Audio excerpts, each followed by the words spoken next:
That was fun. I s- Hello. Hi, Hi. how's it going? It's going very well. Good. Hi, everyone. Welcome back. It's If Was. I'm drinking, I don't know what I'm drinking, but it's in a fancy glass. And it Mine, tastes good. mine's in a very cheap can. You always drink that. That's your favorite, though. What is it? It's It that is, hard lemonade, right? it is hard seltzer that tastes like watered down lemonade. Hard seltzer. Yeah. Uh, oh, okay. I've never even, well, I mean, I see you drink it, but I've never even heard of it before. It's like White Claws. Oh, okay. Well, I never even had that though. But anyway, that's fine. How's your week been? Um, I mean, it's about as good as anyone else's, I Uh, suppose. I mean, that's true. That's true. It's been about a week or so now of constant doom scrolling, they call it. I, I've definitely increased my level of activity scrolling through Facebook more than I ever have been. And You've had a Facebook for like a week. I know it's a trap. Don't do it. Don't do it. It's a freaking trap. But given all the stuff from last week and everything, which we had a little spicy fight about, I mean, Spicy. it's. I mean, well, today, what he got impeached a second time? No, that was yesterday. Sorry, I don't know. Another day, another historic event. Mhm. Whatever sort of historic event that happened today, it happened. There you go. Yeah, another record broken. Right, right. Are we winning yet? I think so. Is this winning? Yeah. Are we winning? Let's introduce. Yes. Yes. What's yes? Well, hi everyone. Welcome back. Hi in the chat, Roland. I see IQ a little bit. Matthew Randall, hi. We have our usual folks, but they'll come in when they're ready. I know Multi the Savage, he's doing his thing. Giggler is Giggler. So, we'll see. But we have a few announcements more towards the end of the show, so we'll let you know what that is. But for tonight, I don't want to too much talk over extensively about the insurrection of last week, but the topic was inspired from it. And it's quite interesting because I like to hear Justin's flip side about it too, because we had a little mini talk about it. Why? Don't shake your head. You have to. You have to represent. Qualified. You have to represent your state of Detroit. You need to do this. My state of Detroit. I know what I said. This is what we're dealing with here. Hi, chat. Oh, good. I'm glad you're here, Matthew. No, I definitely want to. I don't want to fixate too much on it, but it does. It is a part of it, and for me, especially when I touch on something about Black people being racist, that has been like a bit of a dilemma on my part too. It's nothing I have really flip-flopped on, but it's something I've had an issue with. Hi, Christine. Good to see you again.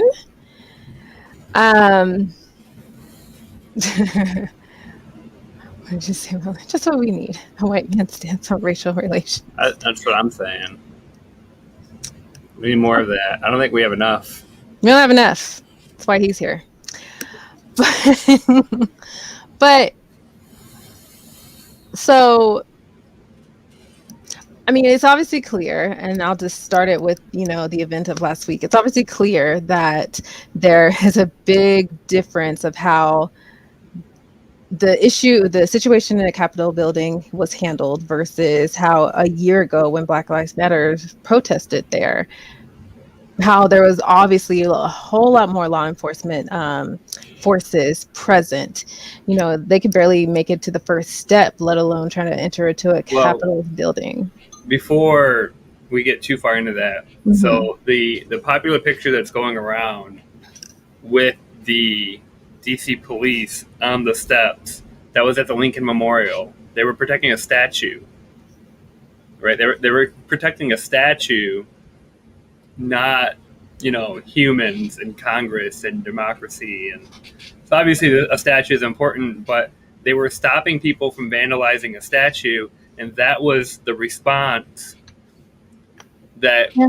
that we got when there was potential to harm a statue versus what we saw when there was a clear plan to, at least at a minimum, protest and gather outside of the Capitol building.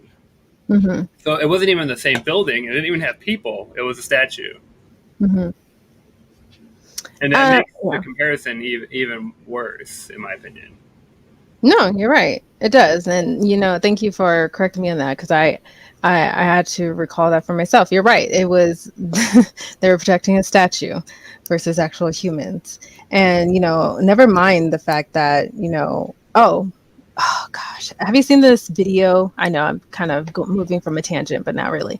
Have you seen this video of the lone Black Capitol police officer?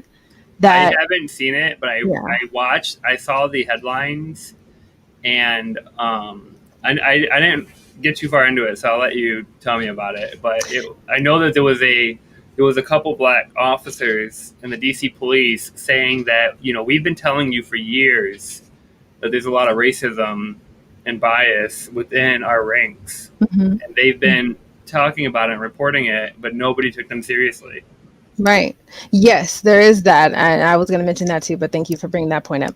But I was just referencing this particular video where this Black Capitol police officer is essentially guiding this mob of people that have already entered the Capitol building away from the Senate floor or the Senate chambers, almost in the direction to where it seemed like he was kind of running away from them, but he was eventually leading them to, his, fellow teammates, I guess you can say teammates.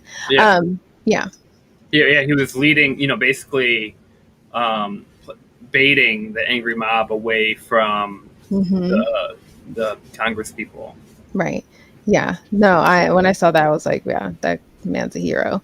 But I'm sorry, I kind of deviated, but the reason why I brought up the comparison of the BLM protest versus, the Capitol building insurrection is that clearly, when you reflect on, the previous, instances of the news showing BLM protests, obviously, it's unfair and overwhelming forces of law enforcement in cities all across the country, wherever an occurrence happens.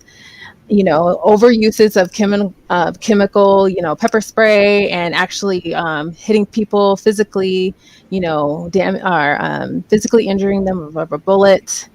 And you're aggressively attacking, predominantly peaceful crowds.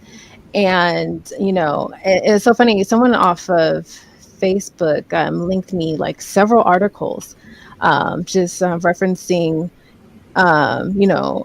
news sources that have investigated those protests after the fact, and have found that certain individuals that were, not Antifa or not actually a part of the BLM movement, but people from, groups that we saw last week instigating vandalism and riots and trying to, stir up commotion just so that they could, have things look bad. Granted, yes, there are people that, journey to those protests for wrong reasons, but predominantly, for the most part, BLM is not about that. And so then you see these upwards, unfair arrests of like thousands of people when they attend these things versus what you see last week. You only have a few dozen arrests. Some of them were actually escorted out without even being handcuffed. And so most of this mob most of this mob was escorted without even handcuffed. So, I mean, spot the difference.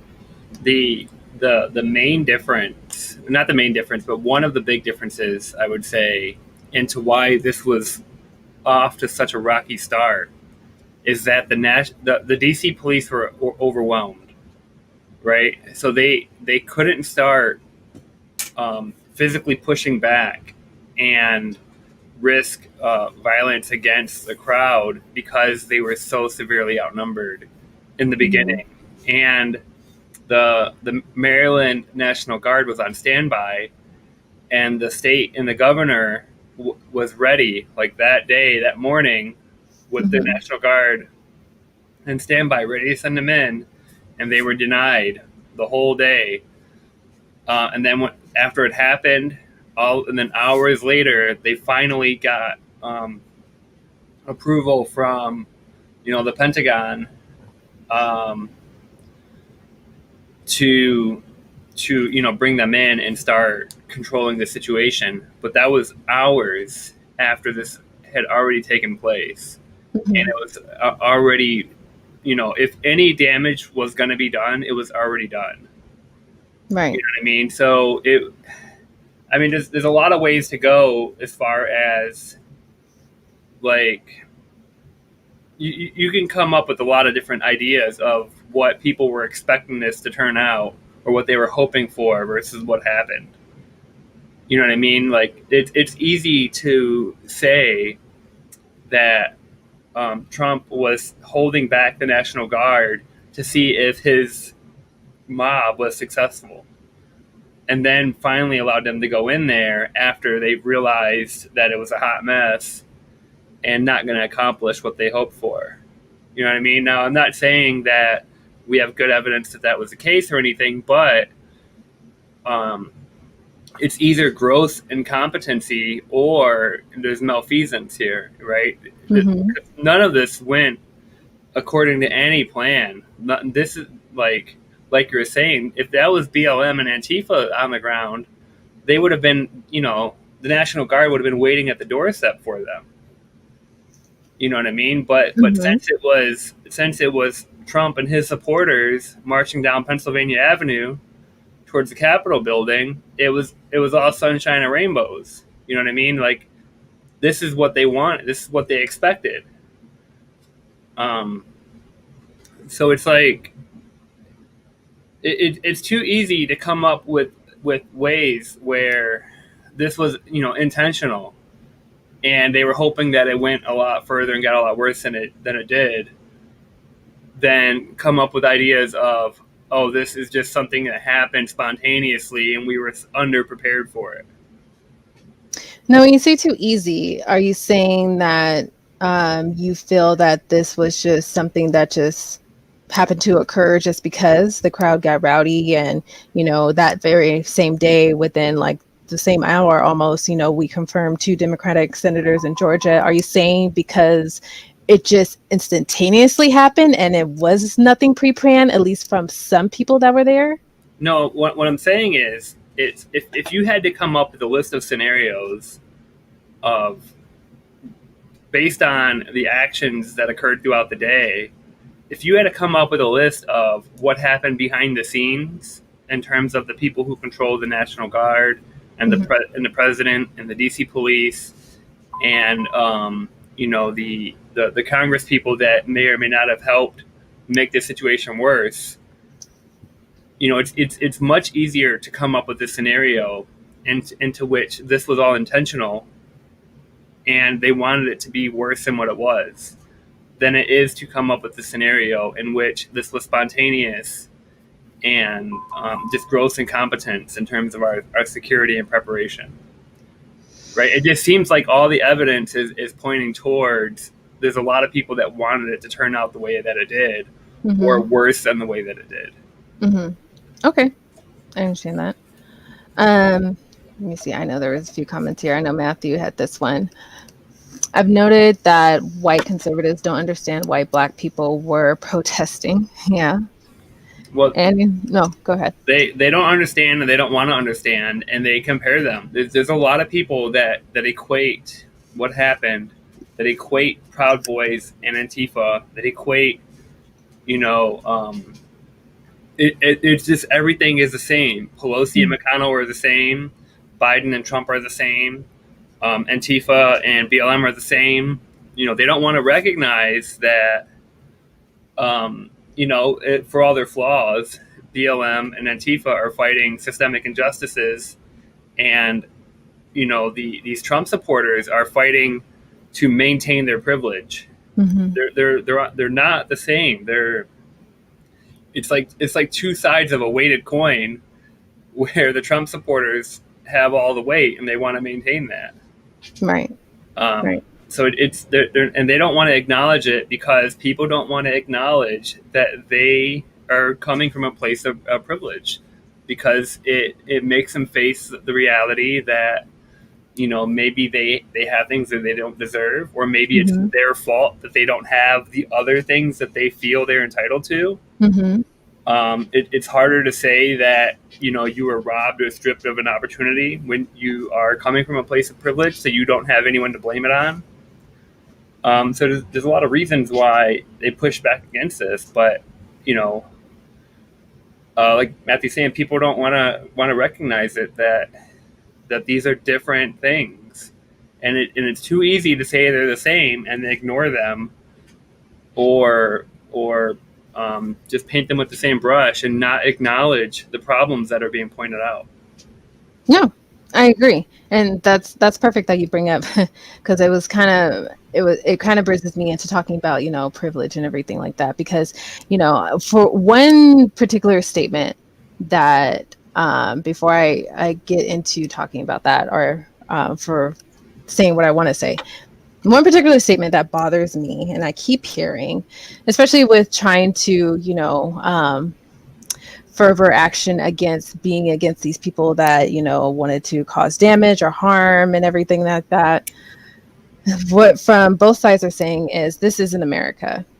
And I'm like, I dislike that statement immensely, because this is exactly what America is. Because we've held a stronghold of praising and praising destruction and being obstructionists against people that oppress us ever since the American Revolution, where we try to be our own sovereign nation.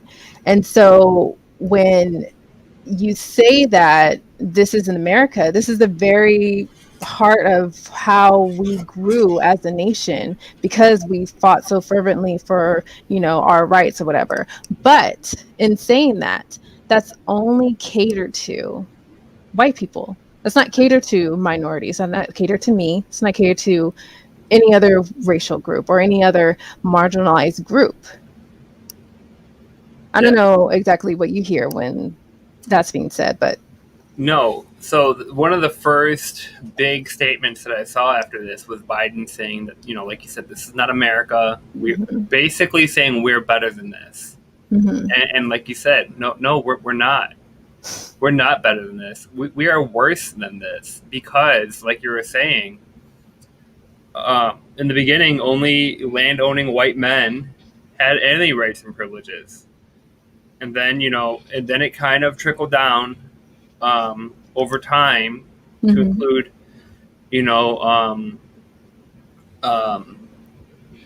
people that were formerly slaves, black men, white women, black women. We're slowly, just recently in our lifetime, we're getting into gay rights, LGBTQ rights, where we're starting to see people as equals. And every step of the way, it took violent protests of people mostly just standing up for themselves and being attacked, and then having to fight back, or being ignored and trampled on for so long that they feel that they have to fight back. Right? So that's the only reason that we're as great as we are now. Right. That's how we got here. Now, we shouldn't need violence. We should be enlightened. We should be people of principles and reason, but we're not. We've never have been. You know what I mean? And, right. People want to say that America is a Christian nation based on the Bible, based on this and that, but how come it took us 2,000 years to get where we're at then? Before we've even come remotely close to having equal rights for everybody. You know what I mean? If we were based on all these old ideas, we'd still be stuck where we were at, hundreds of years ago. Right. We're getting better, but it's not a smooth transition. It, Right. Hmm. it's and yeah, so you can't say that this is not America or this is not Trump's America. This that's exactly what this is. Hmm. Hmm. The majority of people now can sit back and go to work and go to school and live their daily lives because it doesn't affect them. We're so um, we're so content. We're so I don't know the word, but we're so apathetic about the plight of other people that don't have the same problems as us or have more problems, and it's only partially anybody's fault because if they missed a day of work, now they're in a whole different world of problems. Hmm. Hmm. So it's like, a lot of people are stuck, but when you have people like BLM who took the summer off, or it just happened to be a perfect combination of COVID and unemployment checks and all these other things coming together to where they had um, this perfect storm of this whole summer of protests. This is, I forgot where I was going with that, but the other people that were still working, like, oh, how come they don't have a job? It's Wednesday morning. It's like, dude, they didn't choose to not have a job, but there's a lot of other people that still had to go to work. They still had things to do. They wanted to support it and couldn't, or they didn't want to support whatever it was. But it's like, there's other real problems outside of what you in particular are facing on your own.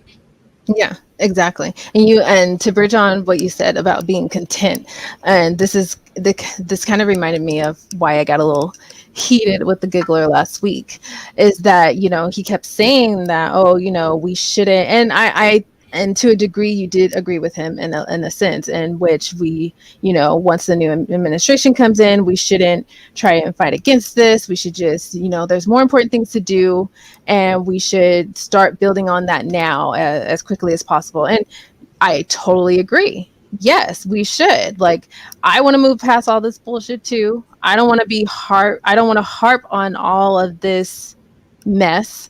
I don't. But in fairness, or at least what I think is fair, is that there should be some type of consequence to this, to all of this, to all people involved, to all people that um, push for, and the word, I'm missing the word that I really want to say, but really voiced their dissent of um, getting people to not go for Biden, or deny the fact that he had a legitimate presidency, or blah, blah, blah.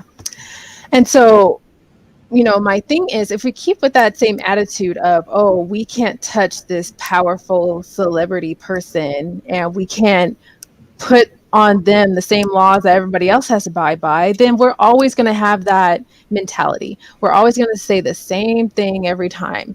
And we're always just going to, send our prayers and send our thoughts and condolences for every, shooting, every tragedy, and not talk about the real issue of, mental health, the real issue around, racism still, the real issue around, white privilege, all of that. The unfairness with law and law enforcement, all of that.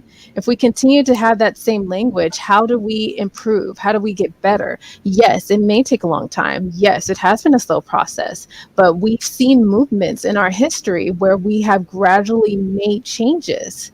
And when we have not gradually made those changes, we may still have slaves. We may have still, pick whatever you want out of history in America. We may still have been there. We are still, in certain situations, are still there in regards to not fully giving full rights to everyone here. But, it just shows that we can make those changes if we change that mentality and thinking. And again, I'm not saying we should just throw people in jail and you know specifically who I'm talking about. But I'm not saying either that they should walk out scot-free and be able to have, you know, Secret Service and use our tax money to be secure for lifelong. Even though I guess I just recently found out that when they changed the rule about, you know, I guess post presidency, I guess I'll call it post presidency benefits.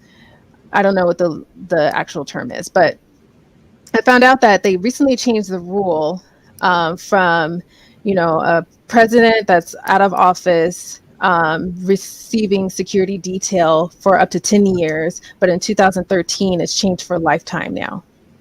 And I don't think by even if the Senate acted to impeach and convict, I think he still gets that benefit because there is a clause or some type of provision that also states no matter if they've been impeached or something, something, something. And I'm like, well, damn, that sucks. So in either case, well, if that happens to be true, and I'm going to look back on it too, but I think still, you know, if not any type of actionable thing we can do against him does not occur, you're setting a newer precedent for the next person, whoever that might be, that could do the same bullshit. Yeah. Yeah, there's a couple points there that I wanted to talk about. The first one is that you're saying that we are not addressing the underlying issue, the root cause of a lot of this, and you know, a lot of it from what I've seen is education, and we have a very, very poor education standards across the country, and you know, we've talked about this previously, where especially in rural areas where they have, you know, very poor education, not a lot of job prospects, and they're looking for people to blame for that, and that's part of it. And because a lot of the people that are very loud, making a lot of noise, and running around with signs they don't know what the Constitution says. They don't know what the First Amendment is that they are swearing up and down that they are protecting and losing. Mm-hmm. They don't know, you know, the Bible that they're talking about. They're quoting. They don't know science that they're talking about and quoting. Mm-hmm. You know, and it's not just education in terms of like, were you given this book to read, but it's a lack of critical thinking that was never fostered through the education system of thinking for yourself properly and analyzing claims. Mm-hmm. When people are told what to think, told what the problem is, who is causing the problems, and what the solutions are, and then you get somebody at a podium that agrees with them. You know, this is, yeah, they love cherry picking the Constitution and the Bible. Yeah. This is what you get, right? Now, because there's an obvious rift where there's people that are saying, you're taking away my First Amendment rights. This is I'm being silenced, I'm being censored, I'm being this and this and this. And then there's people that clap back and say, look, man, this is not in violation of your First Amendment rights. This is not this and this and this. But when you're being dogpiled by people that don't understand and don't care and don't want to understand, they just want what they want, and you know, they're gonna say it as loud as they can. There's not much you can do to persuade them. There's just a lack of reason and critical thinking, and that has to start long before we get people to where they are now. Right. In terms of, you know, these events. Mm-hmm. The other thing was, you know, I did agree with Giggler in that I don't think that Trump will get in trouble, even if we do try to. So it might not be worth it to embroil the Biden administration and bog them down. But at the same time, after talking to Jack and other people, and like you were saying, if we just let that go and ignore it, and then he comes out on the other side with a basically a 24-hour, alt right recruitment news Mm-hmm. channel. If OANN and Newsmax and these outlets that are even further to the right than Fox News um, becomes a thing centered around Trump and his ideologies, or at least the things that he's been pushing to become popular. Um, we don't have a good way to combat that because we're so bad at education, at science communication, at policy communication. There's this huge disconnect between the educators that you find in like a classroom or something, and the Mm-hmm. public educators that are actually reaching people that don't have that quality public or secondary education. Like if you didn't go through that proper pipeline in the right scenario, you just don't get that, right? And so Unfortunately. that's why we have a huge portion of people that are refusing the COVID vaccine. We have huge portion of our country that are like young Earth creationists. They don't believe in evolution. There's just such a wide array of the most ridiculous beliefs that you could ever think of, Yeah. and we kind of know how to address them on like an individual level. Like we can teach somebody, but we're not getting reputable communicators in front of the people that doesn't have like vested interest, doesn't have like corporate ties or government ties, or just things that make their positions easily dismissible as a character attack. Mm-hmm. Because everything is so tied to big money. Right. When you get to these levels, that people just don't want to listen to them. They automatically dismiss it, and so we get in this position to where what can we even do to change their minds, and it's really tough. I agree. No kidding. It is tough. Sorry, I haven't been ignoring the chat. We've had a lot of long back and forth, so this is good because trust me, I've been like an angry person for the last 2 weeks for multiple reasons, but this is definitely has my butt on fire. Hi, LA man. Sorry, man, are you on time? You're not on time. You're done LA man time. Let's see. Hold on. I know Matthew had made a point here. Yeah, here we go. Did you notice that white conservatives had their own Me Too movement when BLM was protesting? They didn't understand that they're the ones with the privilege. Oh, I was going to say, what? Their own Me Too? Interesting. Well, you know what they mean, right? So Mm-hmm. yeah, if anything bad happened to anybody else, I experienced this as well, and Yeah. it doesn't matter what the reasons were to them, right? If they say, "Oh, I lost my job to automation," or a corporation sending their job overseas, that's just as bad as somebody else losing their income because they were fired for being trans or something like that, right? Right. They have no concept of like why, like of privilege, right? Mm-hmm. Because Mm-hmm. the same thing could happen to two different people, but for totally different reasons. And Mm-hmm. this set of things would never apply to that white person. So the other No. person has to deal with all of the things they have to deal with because of who they are, on top of the external factors that the white people have to deal with as well. Mm-hmm. And that just doesn't equate. No. No, I agree. You're right. In the beginning. Yeah. I mean, Not it's everyone, not everyone. just all the But ones.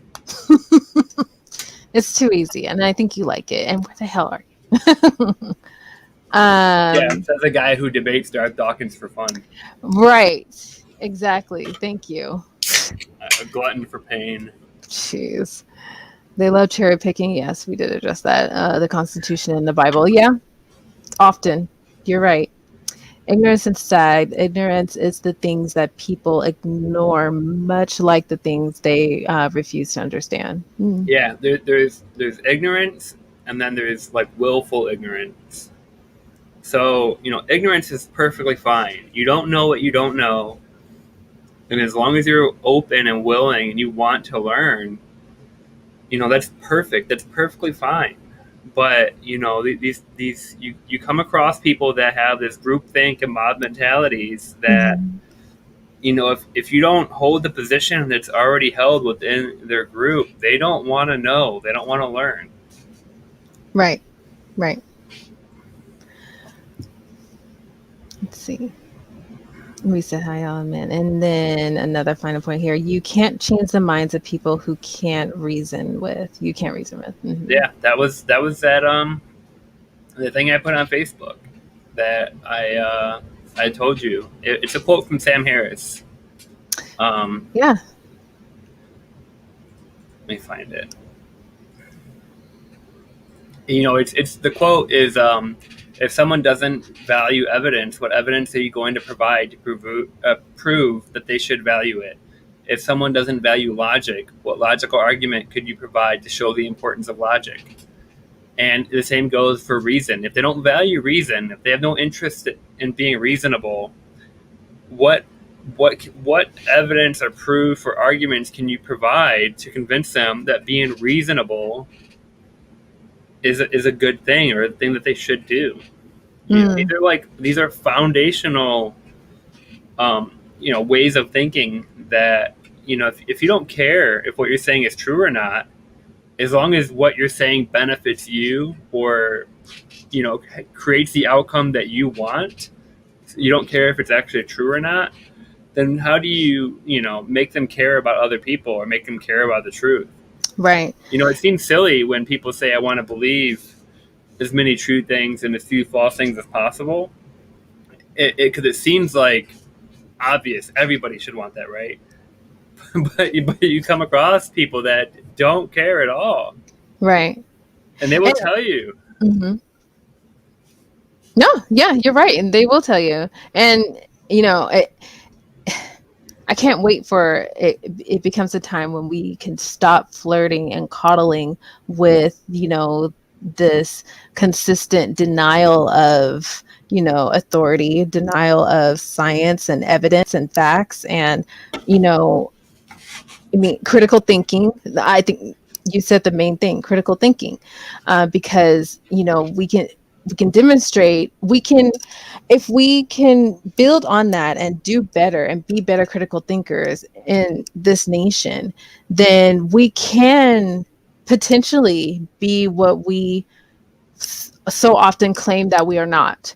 We can potentially be great. We can potentially be the America. Wow, I don't know what happened there. I just spoke a different language. We could potentially be the America Where's house that bells? I need to translate. Karen, we could potentially be the America we see in our ideals or what we think our values are, because there's not one set of American values. You speak to any different person, the values change, especially if you're an extreme right and an extreme left or in the middle and whatever. Those values change. Those values are different for different sets of groups.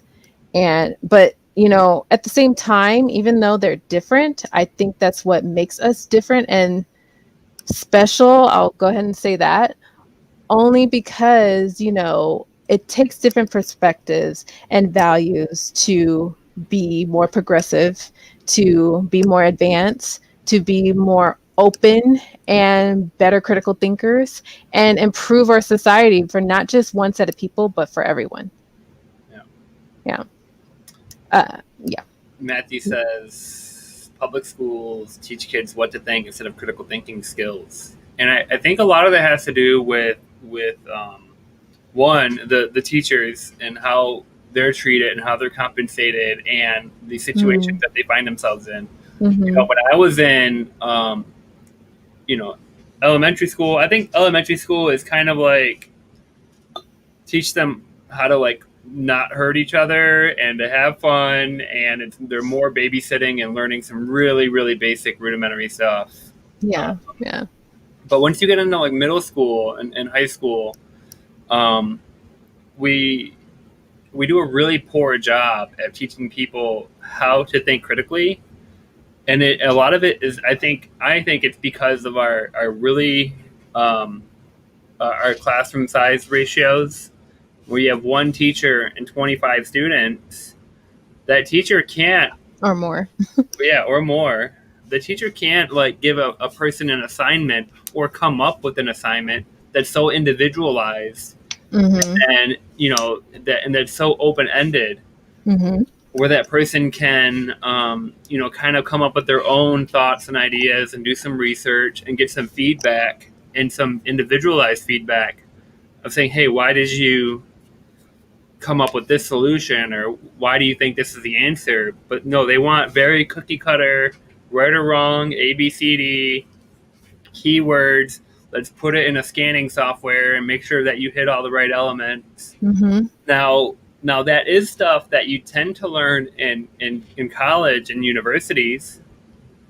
And so my English courses in college were like that, where we had like open journals, write whatever you want, and we'll talk about it. Give some feedback on why you thought the way you thought about this subject. I did some technical writing, and then I did a little bit of research. I did a big report on the PPACA when it came out. And then you actually learn how to find valid resources and what counts as primary sources, and reputable information. But now we have people that think, and not that anything's wrong with Wikipedia, but just you Google something and the first link you find that supports your conclusion is your source now. You know what I mean? That's all the evidence I need. But there's the public school system is terrible. I went to an exceptionally bad public school system, but I don't know how that ranks compared to, like, in the suburbs. The schools were significantly better, but in more rural country areas, it's probably just as bad or worse than the schools that I went through. At least I had libraries and stuff like that available to go do research on, and surrounded by colleges and stuff like that to talk to people and see what was out there. But yeah, no, we do rote memorization primarily all through public school. Yeah. Oh, that's good. And went a little long on what was the initial breakout for this, because now I want to kind of no, this was good, because I like when you make your points. I learn. I love it. No, this is good. Thank you. But I still wanted to touch on the flip side before we try and end everything, or go down to a close, because I had mentioned early on that I have a bit of a issue with, the statement, and I'm sure most or some or half of, Black people will say that, Black people can't be racist. And so I want to do a bit of a flip. And so, but for now, at this present time, I don't agree. I think Black people, Asians, any race of people can be racist. But then, in some reading I had done in one particular article, this guy made a point, or no, it was a video I watched. It was something random, roughly about 4 years ago. It was about that, Leslie from Saturday Night Live. She made like various tweets, you know, saying kind of negative things about white people and referencing like, oh, why is that guy all over that black woman, you know, white folk issues, blah blah blah, something like very derogatory and, you know, negative, and, you know, would in a other it would in someone else's eyes seem kind of racially insensitive or whatever. So you take that as an example of a person that still has their Twitter and still, you know, actively says what they want to say. And then you take the example of a white person that may say something similar to what she said, but frame it against, you know, a black person or, you know, any other minority race, and they get their Twitter taken down. Now, I'm not saying that obviously there is an unearned privilege for white people, and, you know, what I'm trying to say is this particular read was referencing that, you know, the statements like that come from, you know, black people saying something negative against other races or more straightforward white people, is that it's not racist. It's at best bigotry. So is that kind of creating a double standard within itself, saying, oh, you know, black people can't be racist because it's not looked upon as such, but if a white person says it, it is? So I think the primary misunderstanding or breaking point in this particular conversation is how you define racism and what is the important definition to talk about when talking about racism. Right? Because the people that say black people can't be racist or minorities can't be racist primarily mean they don't have systemic power to enact racist policies or actions against white people. You said exactly what I was going to say. Yes. So it depends on what you mean, right? Now I say that in a way because you have to get into what definition is important to talk about. The one where, like you're saying, one person on Twitter attacks a white person for having a job or for whatever reason on Twitter. What are the potential outcomes of that? It's probably nothing. That person has no power or authority against that person. Nothing's going to happen. That person's still going to have their job and their Twitter and their everything as well. For the most part. Now we have like university culture that, and a lot of culture within corporations now that are changing that. But historically, nothing's going to change. Now, on the flip side, if a white person did it and basically said, hey, that black person shouldn't have this job for these reasons, there's a lot of potential actions that could come of that. And historically, there has been, right? Now, we could argue semantics and say both of them are being racist, meaning they're both being insulting or derogatory based on the race or their skin color, ethnicity. But that's not important. I mean, people would argue that definition or that conversation is not important. The important conversation is what are the systemic impact of these two actions and how can they potentially affect one another, and that's a different scenario. Yeah, you're right. Especially historically. So you can, like I said, argue semantics and say everybody can be racist, everybody can be prejudiced and biased against other people based on their race and their color and ethnicity, but you're not going to see say you know a lot of these minorities, so Puerto Ricans, Mexicans, Dominicans, black people, Asians, are not gonna create an organization that openly and widely discriminates against white people. It's just not gonna happen.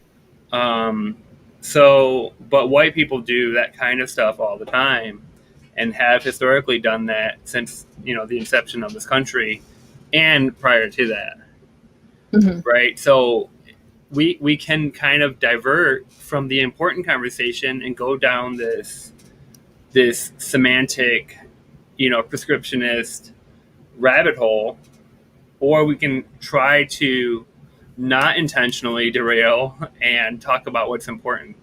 But it's important to kind of be on the same page when you start. Yes. Um, Otherwise, you're gonna go have some definition of war for a very long time. Yeah. And it made me think of the Black Panther movement, because they fought against their rights and freedoms, and they fought against racism against them, and they themselves said racist things against white people, and demonstrated themselves to act violently against them. Not saying blanketly all of the Black Panther movement did that, but you had certain areas and groups and members and stuff that did, even against their own. And I think stemming from that, in my opinion, from what I've read and things like that, and it could be various things, but this is what I have drawn from it. In my opinion, I think that's where there has been a slight shift and change in defining what racism is. If classically thinking about it, for me, racism is basically the belief that a different race that possesses a different type of characteristic or distinction or quality or ability, they labels them as either more superior or inferior to another race or group. That's I think that's the plain original definition of racism, and to my understanding, correct me if I'm wrong, but I think since movements like the Black Panther movement, movements like that's the only one I can really draw from, they have kind of changed what that meaning is, to remove it from themselves and place it just solely on, okay, if you're white and you're from a supremacist group and you're da da da da da, then you're a racist. And we're never racist, no matter what we say. Now, yeah, I'll leave it at that. But yes, I was going to put up what Matthew said here. Yes, and this is very true. For a long time in Southern California, there was a race war between Black people and Latinos. Yeah, you're right. Yeah, I don't think that has anything to do with what we're talking about, because Mm-hmm. you're having a race war between two minorities that are vying for limited resources after being put in a situation by the majority, by white people, sticking everybody in this one small area and saying fight to the death over the scraps that we've given you. Mm. I mean, we created ghettos, like, intentionally. We shuttled people into projects, we redlined them, and then stopped them from moving to the suburbs, even if they could afford it. And then when they kill each other over the limited resources that were left to them, we blame them for it. I mean, Mm. this is the only way that could have happened. That's something that I say all the time. It's like, if you expected that to go any differently, then you're not paying attention. You're right about that. Yeah. Um, I don't know if you want to talk about this, because you brought up an interesting point in regards to music, how Eminem should not be credited with helping other Black rappers getting themselves out there or anything like that. But I found that interesting too, because I understand the thinking behind, oh, the white man is just trying to take credit for what we have accomplished. But even those themselves that know Eminem and things like that have said, well, yeah, he helped me get this, da da da da. I don't know. How do you feel? So there's a couple things that go into this. This is a complete kind of side rail, a little less serious. I But know. Yeah. So one of the things that recently happened that blew up with this was Snoop Dogg saying that he could live without Eminem's music, and he named off like his top 10 rappers that he feels are in like the top 10. Now, most people today would put Eminem in that top 10. Mm-hmm. However, Snoop Dogg didn't, and he said, "I can live without his music." Blah blah blah. People took that as a like a diss towards Eminem, Mm-hmm. and that kind of spawned a lot of further conversation about him and his status among the top tier rappers. And this was over the past like couple months, and then as CD came out, he kind of clapped back at Snoop Dogg a little bit. And now I think they're cool, but so a few days ago, a week or so, there was a video called the Clubhouse, where there was like a co-founder of the Source magazine, some DJs, rappers, yada yada, were all there, and there was basically two sides of this debate once they came to the topic of Eminem. Of one, does he warrant the title of being either the best rapper or the top rapper, or among the elite rappers with Jay-Z, Tupac, Biggie, yada yada, Nas? And then two, is he what do you call a culture vulture, or is he taking up space, or should he have been kicked out of hip hop a long time ago to make room for other black artists, because rap is black culture, it's a black art form, it's black music. So the argument was, one, should Eminem even be allowed to rap? Pretty much, they didn't complain about MC Serch or Vanilla Ice and Beastie Boys, because they never reached the caliber that Eminem did. So they're saying, since Eminem reached these top tier echelons and broke records and made all these sales, that he's taking away record sales, media attention, producer attention, tour attention away from other black artists within that culture. And two, should they have kicked him out and not even allowed him to do that? Should they have blackballed him basically from the beginning? And then another thing was, what has he done to give back? Like he's eating off of hip hop. He's gaining. He's getting fans and tons of money and praise, and he's got all these black artists looking up to him, saying, you're the best lyricist and the best writer and one of the best rappers, yada yada. Does he warrant any of that? And there was a couple people defending him in this conversation. One of them was Royce da 5'9", who's another artist from Detroit who came up with Eminem, not in the earliest years, but right around the same time that when he was with the Bass Brothers, D12, going to the Rap Olympics, rapping here on 7 Mile and rap battles. He knew Eminem as a white person from Eastside Detroit, going to rap battles, rapping with D12, hanging out, doing all the same stuff that all the black kids were doing to hang out and fit in and just be one of the guys as a rapper. When it came to the rap industry and Eminem, it seems as though the rap industry didn't see color. As a matter of fact, Eminem touted about getting his brother card because the industry loved him. I don't think Eminem ever said that, but there was a thing where he's so good and so talented that you just can't deny him from. You can't kick him out. Where are you going to send him?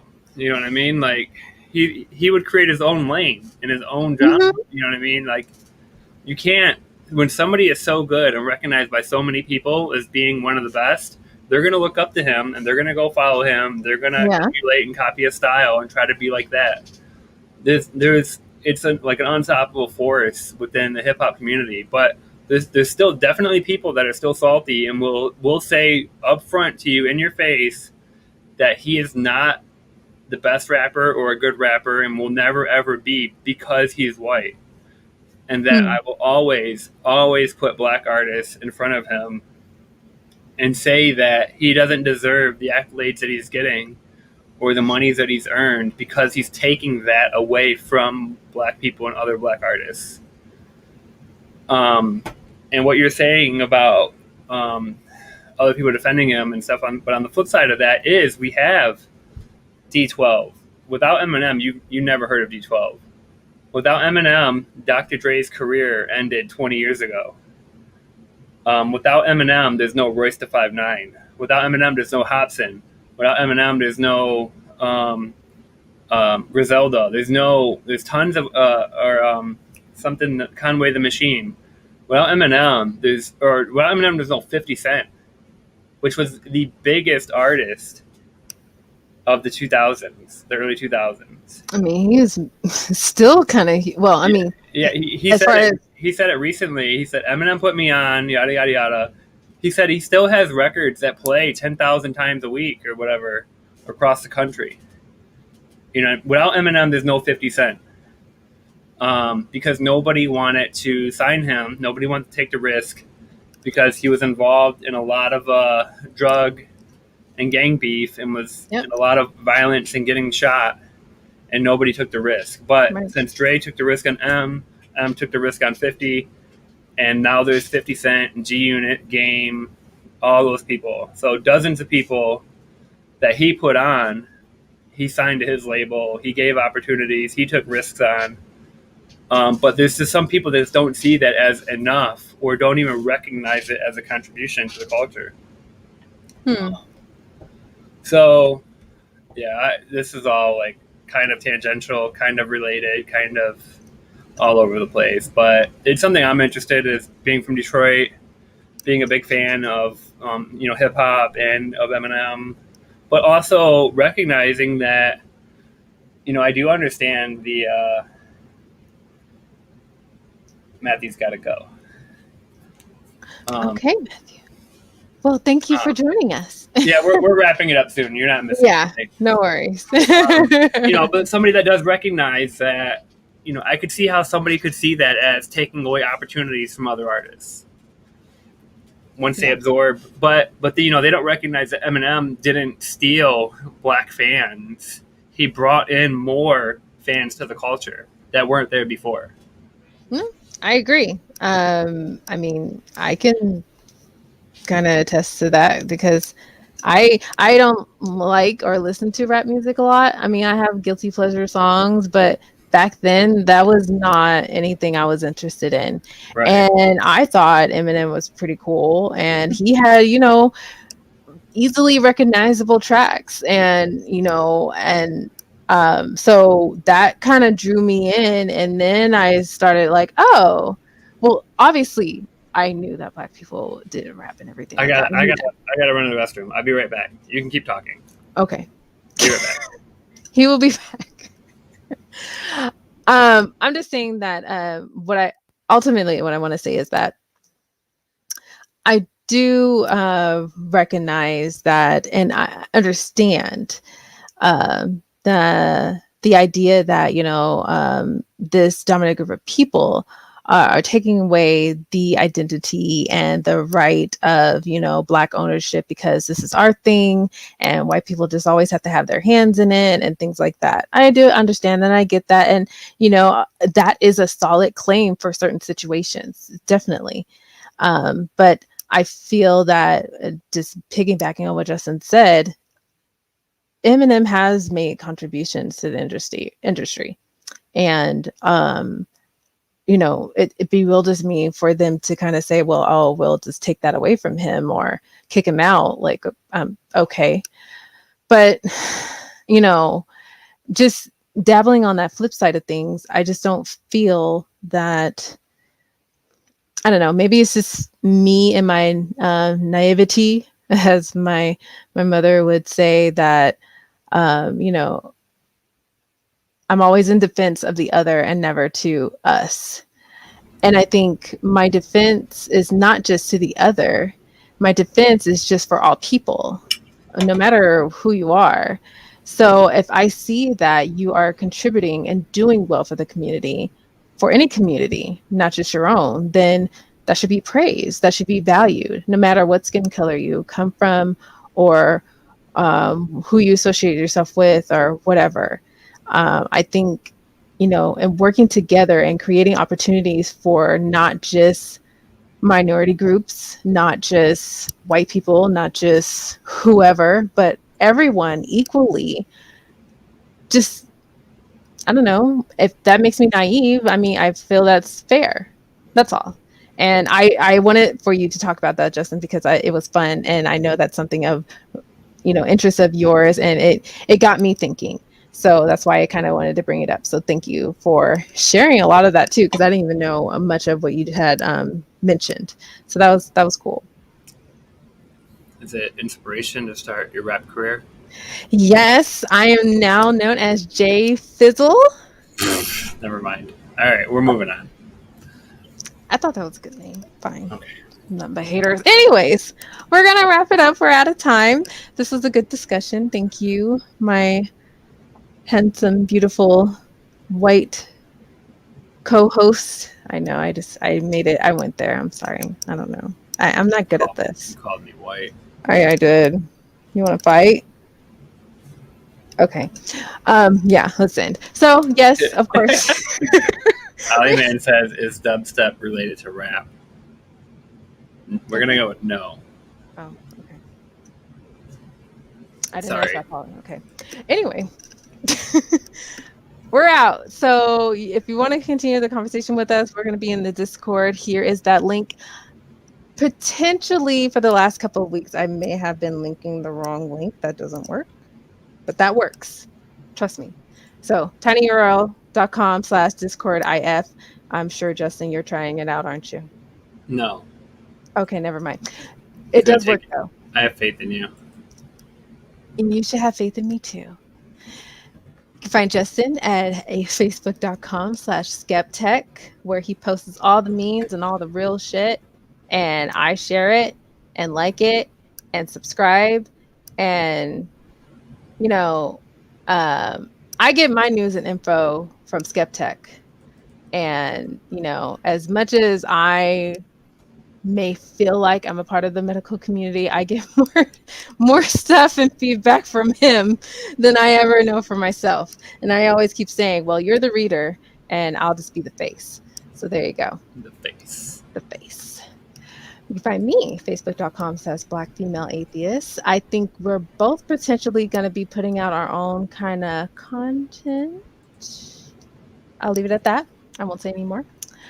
Surprise special episode coming up this Sunday. Actually, we're gonna actually have we've had a guest before. I'll take that back because we had Jena before, so never mind. This is not like our first official, but we're moving forward with trying to have more guests. I think part of Justin and I's thing is that we don't take contributions. We don't have a Patreon, but we do run a server. Well, we assist with running a lot of servers, but mainly with IF is that we want to drive traffic towards content creators that we recognize are doing and communicating and putting forth effort to make great content that contributes positive atheism and normalizing atheism that we have. And, especially since we're all online, virtual, it's great to just be familiar with those people. So, of course, we're going to have Neil, 604 Atheist, on this Sunday, January 17th.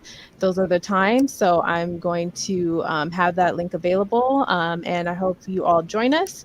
Of course, we'll spend the first 20-30 minutes with him, kind of talking back and forth. And then we'll invite some people in, kind of, have at it for a while, and then of course bring it to the Discord too. I did want to put out some recognition on a couple things. I know with the Covering from Religion, with the ACD server, we have been running their RFRX meetings on Mondays, and we have been made aware that they are accepting donations for fundraisers. So if you want to show direct support for them, just go to their website, donate. I know Covering from Religion does a lot of good. It's helped me out personally as well with, finding a therapist and seeking out more information and help. And, their hotline is great. I know we have a couple of friends like Kelly, Hells Bells, the Giggler is a volunteer.